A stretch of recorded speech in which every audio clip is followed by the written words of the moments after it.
औज़ुबिल्लाहिमिनश्शैतानिर्रजीम बिस्मिल्लाहिर्रहमानिर्रहीम। Dear students, अस्सलाम वालेकुम। उम्मीद करता हूँ आप तमाम स्टूडेंट्स खैरियत से होंगे।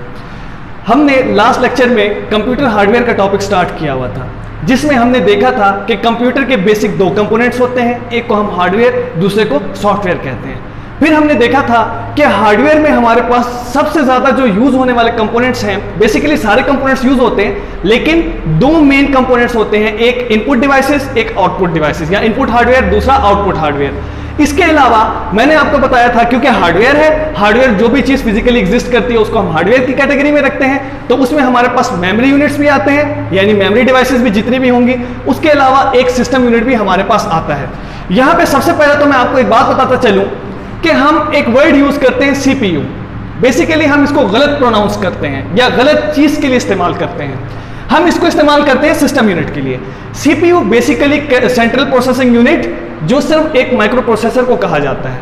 वो जो रेक्टेंगुलर बॉक्स होता है, जिसे हम अपने आम जबान के अंदर CPU का नाम देते हैं, वो बेसिकली CPU नहीं होता, वो सिस्टम यूनिट होता है। वो रेक्टेंगुलर बॉक्स चाहे हमारे पास टावर की शेप में हो या हमारे पास डेस्कटॉप की शेप में हो, उसे क्या कहा जाता है? System unit. CPU किस चीज को कहते हैं? सिर्फ और सिर्फ माइक्रो प्रोसेसर को। तो हम गलत प्रोनाउंस करते हैं सिस्टम यूनिट को, किससे? CPU से। तो आज का जो हमारा टॉपिक है वो है सिस्टम यूनिट से रिलेटेड। तो हम अपना टॉपिक स्टार्ट करते हैं। सबसे पहली बात, सिस्टम यूनिट होता क्या है? जैसे कि मैंने अभी आपको बताया, कंप्यूटर का वो रेक्टेंगुलर बॉक्स, चाहे वो टावर की शेप में हो या डेस्कटॉप की शेप में हो, वो क्या कहलाता है? System unit. अब सिस्टम यूनिट को जब हम एक साइड से कवर ओपन करके देखेंगे, तो उसमें जो हमें सबसे पहले चीज नजर आएगी, वो हमें नजर आएगी मदरबोर्ड। वो क्या नजर आएगा हमें? वो नजर आएगा मदरबोर्ड। मदरबोर्ड क्या होता है? मदरबोर्ड वो मेन सर्किट बोर्ड होता है जो हमारे कंप्यूटर में लगे तमाम के तमाम कंपोनेंट्स को कोऑर्डिनेट करवाता है, एक जगह असेंबल कर देता है। कोऑर्डिनेट करवाता है और एक जगह असेंबल कर देता है। इसके अलावा एक और चीज आपने मदरबोर्ड पे जरूर देखी होगी, इस किस्म की हमारे पास लाइंस मौजूद होती हैं। ये न सिर्फ मदरबोर्ड पे, किसी भी आप इलेक्ट्रॉनिक सर्किट में देख लें, इस किस्म की ग्रीन या येलो लाइंस आपको नजर आएंगी। बेसिकली कंप्यूटर में इन लाइंस को बस का नाम दिया जाता है। इनको हम क्या कहते हैं? बस। ये क्या होता है? इसको कहते हैं हम इलेक्ट्रिकल पाथवे। किस लिए यूज होता है? ये इलेक्ट्रिकल सिग्नल्स को एक पॉइंट से दूसरे पॉइंट ट्रांसफर करने के लिए, एक डिवाइस से दूसरी डिवाइस या एक कंपोनेंट से दूसरे कंपोनेंट तक इलेक्ट्रिकल सिग्नल को ट्रांसफर करने के लिए यूज होता है। इसको हम क्या कहते हैं? बस। तो मदरबोर्ड पे हमें क्या नजर आएगा? बस नजर आएंगी, ठीक है। इसके अलावा सारे के सारे कंपोनेंट्स हमें मदरबोर्ड पे नजर आएंगे, जिसमें हमें मेमोरीज भी नजर आएंगी, रैम रोम, ठीक है। उसके अलावा हमारे पास मुख्तलिफ स्लॉट्स नजर आएंगी, ठीक है। इनपुट की स्लॉट, आउटपुट की स्लॉट, ठीक है। इसके अलावा हमें पोर्ट्स नजर आएंगे, USB पोर्ट, PCI पोर्ट, ठीक है, एक्सटर्नल कार्ड्स के लिए पोर्ट, और माइक्रो प्रोसेसर भी हमें नजर आएगा।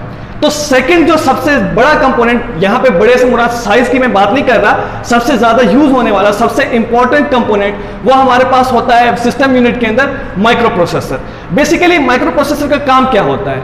अभी इससे पहले हम जनरेशंस के टॉपिक में पढ़ चुके हैं कि जो हमारे पास 4th जनरेशन थी, उसके अंदर microprocessor as processing unit का इस्तेमाल किया गया। माइक्रो प्रोसेसर को प्रोसेसिंग यूनिट के तौर पे यूज किया गया। तो माइक्रो प्रोसेसर का काम क्या होता है? ये हमारे कंप्यूटर के प्रोसेस को परफॉर्म करता है। जो भी हम उसको इनपुट दें, इनपुट को किसी ना किसी तरह प्रोसेस करके हमें आउटपुट देता है। तो बेसिकली हमारे पास जो माइक्रो प्रोसेसर है या CPU है, इसके दो यूनिट्स होते हैं। एक हमारे पास प्रोसेसिंग यूनिट, दूसरा मेमोरी यूनिट। एक प्रोसेसिंग यूनिट और दूसरा मेमोरी यूनिट। यहां पर मैं आपको एक ब्लॉक डायग्राम बना के दिखाता हूं। ये फॉर एग्जांपल मेरा CPU है या माइक्रो प्रोसेसर है। तो मेमोरी यूनिट के अंदर हमारे पास रजिस्टर और इंटरनल बसेस, ये दो चीजें आती हैं, रजिस्टर और इंटरनल बसेस। अब आप लोगों के कोर्स में इंटरनल बसेस नहीं है, ठीक है, तो यहां पे हम सिर्फ रजिस्टर की बात करेंगे। तो रजिस्टर कहां पे आया? ये हमारे पास आ रहे हैं मेमोरी यूनिट्स के अंदर। अभी इसको हम पढ़ते हैं कि रजिस्टर होते क्या हैं। उससे पहले जरा हम जो है हमारे प्रोसेसिंग यूनिट पे आते हैं। और प्रोसेसिंग यूनिट में हमारे पास कितने हिस्से आते हैं? वहां पर भी हमारे पास दो हिस्से हैं। एक कंट्रोल यूनिट जिसको CU से डिनोट किया जाता है, दूसरा arithmetic logic unit, ALU, arithmetic logic unit. Control unit क्या करता है? बेसिकली कंट्रोल यूनिट सिग्नल्स को फॉरवर्ड करता है, कंट्रोल सिग्नल्स करता है, ठीक है, सिग्नल की कंट्रोलिंग करता है। जो ऑपरेशन परफॉर्म होना है उसके सिग्नल्स को एक डिवाइस से दूसरी डिवाइस भेजेगा। अब भेजेगा कैसे? बसेस के जरिए। कंप्यूटर में 3 किस्म की बस होती हैं, data bus, address bus control bus, data bus, address bus, control bus. जब भी डेटा को हमने एक जगह से दूसरी जगह भेजना है तो डेटा बस का इस्तेमाल किया जाएगा। जब भी मेमोरी एड्रेसेस की बात होगी तो एड्रेस बस यूज होगी, और जब भी हमने कंट्रोल सिग्नल्स की बात करनी है तो वो कंट्रोल बस के जरिए भेजी जाएगी। तो कंट्रोल यूनिट कंट्रोल बस के जरिए कंट्रोल सिग्नल्स को भेजता है मुख्तलिफ कंपोनेंट्स तक। इसके बाद हमारे पास आता है ALU, arithmetic and logical operations, या अर्थमेटिक एंड लॉजिकल यूनिट, जो अर्थमेटिक और लॉजिकल ऑपरेशन को परफॉर्म करता है। अर्थमेटिक ऑपरेशंस कौन से होते हैं? तमाम के तमाम mathematical operation, plus minus multiply divide. इसके अलावा अगर कंपैरिजन के ऑपरेशंस हमारे पास हो तो वो कौन परफॉर्म करेगा? Logical unit. अब लॉजिकल यूनिट 3 किस्म के कंपैरिजन ऑपरेशन परफॉर्म करता है, जिसमें एंड, नंबर 1, नंबर 2 और नंबर 3 नॉट ऑपरेशंस होते हैं, या नॉट फंक्शंस होते हैं। अब ये काम कैसे करता है थोड़ा सा इस पे भी देख लेते हैं। एंड ऑपरेशन, अगर इसकी मैं वर्किंग की बात करूं तो मिसाल फॉर एग्जांपल हमारे पास 2 इनपुट है, एक को हम 0 से, एक को 1 से डिनोट करते हैं। एक बात याद रखनी है यहां पर कि ये जो 0 1 है हमारे पास, ये हमारी पोजीशन को शो करता है, ठीक है, ये हमारी पोजीशन को शो करता है। और हमें पता है कंप्यूटर में हमारे जितना भी डेटा है वो सारा का सारा बाइनरी डेटा होता है, बाइनरी फॉर्म में होता है, यानी 0 और 1 की फॉर्म में होता है। तो यहां पर अगर मैं एंड ऑपरेशन की बात करूं तो एंड ऑपरेशन के अंदर जहां पर भी हमारे पास 2 इनपुट 0, हमारे पास कौन सी पोजीशन आ रही है? मैं इसको कह सकता हूं कि ये मेरी ऑफ पोजीशन को, मेरी ये लो पोजीशन को या फॉल्स पोजीशन को शो करता है, और 1 ऑन पोजीशन को, ट्रू पोजीशन को या हाई पोजीशन को शो करता है। तो सेम अगर यहां पे देखें 0 0 से मुराद के मेरे दोनों स्विच या दोनों सर्किट ऑफ हुए हैं, तो जहां पर भी 0 0 हुआ वहां पे हमारी आउटपुट 0 यानी आउटपुट नहीं आती, 0 1 पे भी आउटपुट नहीं आती, 1 0 पे भी आउटपुट नहीं आती। आउटपुट सिर्फ उस जगह पे हमें मिलेगी जहां पे हमारे दोनों स्विचेस या दोनों सर्किट्स ऑन होंगे, दोनों ऑपरेशन काम कर रहे होंगे, वहां पे हमारे पास आउटपुट आएगी। जबकि और ऑपरेशन में क्या होगा? इसका इनवर्स, कि अगर मेरे पास एक भी सर्किट या एक भी स्विच ऑन है तो उसके मुझे आउटपुट मिल जाएगी, ठीक है। तो इसका हमारा अगर मैं ट्रुथ टेबल बनाऊं तो क्या बनेगा? 0 1 1 1, ये हमारे पास की आउटपुट आएगी। और थर्ड हमारे पास मैंने आपको कौन सा बताया था? नॉट ऑपरेशन है।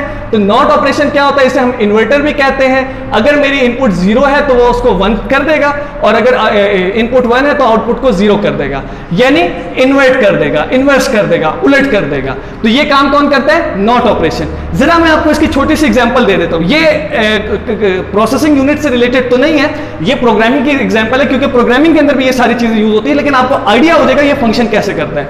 अक्सर आप देखें कि हम जब भी अपनी फेसबुक की आईडी या कोई भी आईडी लॉगिन जब करते हैं तो वो लॉगिन कब होती है? जब यूजर नेम और पासवर्ड दोनों ठीक हो। तो देखें वहां पे कौन सा ऑपरेशन हो रहा है? एंड।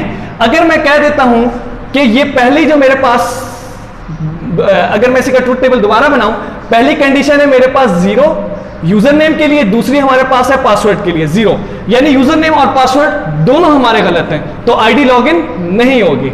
सेकंड पोजीशन में कह देता हूं कि मेरा यूजर नेम ठीक है या यूजर नेम मेरा गलत है लेकिन पासवर्ड ठीक है, उस वक्त भी हमारी आईडी लॉगिन नहीं होगी। थर्ड में मैं कह देता हूं कि मेरा यूजर नेम ठीक है जबकि पासवर्ड गलत है, तो उस वक्त भी आईडी लॉगिन नहीं होगी। और लास्ट में मैं कह देता हूं कि मेरा यूजर नेम भी ठीक है, पासवर्ड भी ठीक है, तो हमारी आईडी लॉगिन हो जाएगी। तो सेम इसी तरह कंप्यूटर के अंदर सारे फंक्शंस ऐसे ही परफॉर्म होंगे, चाहे हम यूएसबी कनेक्ट कर रहे हो या कोई भी और डेटा परफॉर्म कर रहे हैं। अब यूएसबी के अंदर इसका कैसे इस्तेमाल होगा? यूएसबी के अंदर एक रीड राइट का स्विच होता है। अगर वो स्विच ऑफ हुआ है इसका मतलब वो रीड राइट ऑपरेशन परफॉर्म नहीं कर सकती। तो वहां पे क्या होगा? दोनों कंडीशन, यानी यूएसबी कनेक्ट भी हो और रीड राइट स्विच भी ऑफ हो, तब हमारे पास जाकर वो यूएसबी कनेक्ट होगी। तो इसी तरह ये सारे ऑपरेशंस परफॉर्म करता है। ये कौन परफॉर्म करेगा? Logical unit. अर्थमेटिक यूनिट क्या कर रहा है? अभी जैसा कि मैंने आपको बताया कि plus minus multiply divide mathematical function perform कर रहा है। अब थोड़ा सा रजिस्टर्स को भी देख लेते हैं। फर्स्ट ईयर में आप इस टॉपिक को बहुत ही ज्यादा डिटेल में पढ़ेंगे। रजिस्टर्स बहुत सारे होते हैं हमारे पास, ठीक है, वो सारे के सारे रजिस्टर्स आप देखेंगे कि उनका क्या फंक्शन है। यहां पर हम सिर्फ 2 ही रजिस्टर्स की बात करेंगे क्योंकि आपके कोर्स में नहीं है, सिर्फ समझाने के लिए।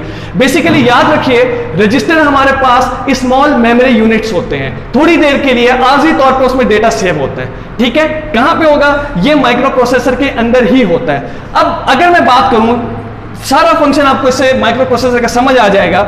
मिसाल के तौर पे एक हमारे पास रजिस्टर होता है जिसे हम डेटा रजिस्टर कहते हैं, DR से डिनोट करते हैं। दूसरा रजिस्टर होता है एक्यूमुलेटर रजिस्टर, जिसे हम AC से डिनोट करते हैं। अब फॉर एग्जांपल मैंने 70 और 30 को ऐड करना है, ये मेरा फंक्शन है। 70 और 30 को मैंने ऐड करना है, ऑपरेशन मेरा क्या होगा, एडिशन का। तो क्या होगा, इन दोनों में से कोई भी डेटा एक डेटा रजिस्टर में सेव हो जाएगा, एक एक्यूमुलेटर रजिस्टर में सेव हो जाएगा। फॉर एग्जांपल मैं कहता हूं 30 मेरा डेटा रजिस्टर में सेव हो गया, 70 एक्यूमुलेटर रजिस्टर में सेव हो गया। अब फंक्शन क्या करना था, हमने इन दोनों को ऐड करना था। तो क्या होगा, कंट्रोल यूनिट एक सिग्नल जनरेट करेगा एडिशन का, और वो सिग्नल किसे भेजेगा, अर्थमेटिक यूनिट को, क्योंकि मैथमेटिकल फंक्शन है इसलिए वो अर्थमेटिक यूनिट को सिग्नल भेजेगा। क्या सिग्नल भेजेगा कि इन दोनों का डेटा जो डेटा रजिस्टर में और एक्यूमुलेटर रजिस्टर में पड़ा हुआ है उनको ऐड करो। ऐड करने के बाद जो भी रिजल्ट आया, फॉर एग्जांपल यहां हमारे पास 100 रिजल्ट आया, इस 100 को वो दोबारा एक्यूमुलेटर रजिस्टर में सेव कर देगा।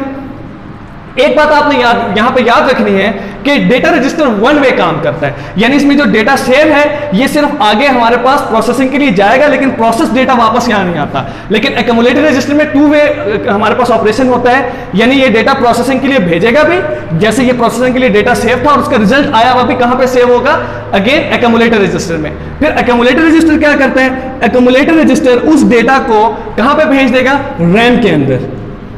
कहां पे वो फॉरवर्ड करेगा, रैम के अंदर फर्दर प्रोसेसिंग के लिए। जो भी हमने इंस्ट्रक्शन दी है उस इंस्ट्रक्शन के ऊपर जो भी हमने काम करवाना है वो इंस्ट्रक्शन के ऊपर हमारा फंक्शन परफॉर्म हो जाएगा। एक बात हमें पता है जो हम काफी अरसे से पढ़ते हुए भी आ रहे हैं, आपने सुना भी होगा कि कंप्यूटर में कोई भी प्रोग्राम उस वक्त तक नहीं चल सकता जब तक कि वो रैम में लोड ना हो। तो यहां पर अगर आप देखें तो वो जो मेरे पास रिजल्ट आया वो दोबारा रैम में लोड हो चुका है। अब रैम के बाद क्या होगा, रैम के बाद वो फर्दर प्रोसेसिंग के लिए, या अगर आउटपुट है, मैं यहां पर सिंपल आउटपुट लिख देता हूं, रैम के बाद जिस तरह की भी इंस्ट्रक्शन में हमने उसको आउटपुट दी हुई है उस हिसाब से वो आउटपुट कर देगा। अगर उसमें डिस्प्ले करना है तो वो स्क्रीन पे डिस्प्ले कर देगा, अगर प्रिंट आउट करना है तो प्रिंटर से प्रिंट आउट दे देगा, और अगर वो कोई साउंड है तो वहां पे हमारे पास साउंड आ जाएगी। लेकिन इस केस में हमने एडिशन किया है तो ये हमारे पास स्क्रीन के ऊपर डिस्प्ले हो जाएगा। तो ये था आज आपका टॉपिक सिस्टम यूनिट से रिलेटेड। इंशाल्लाह नेक्स्ट लेक्चर में हम आउटपुट डिवाइसेस को स्टार्ट करेंगे। तब तक के लिए अल्लाह हाफिज।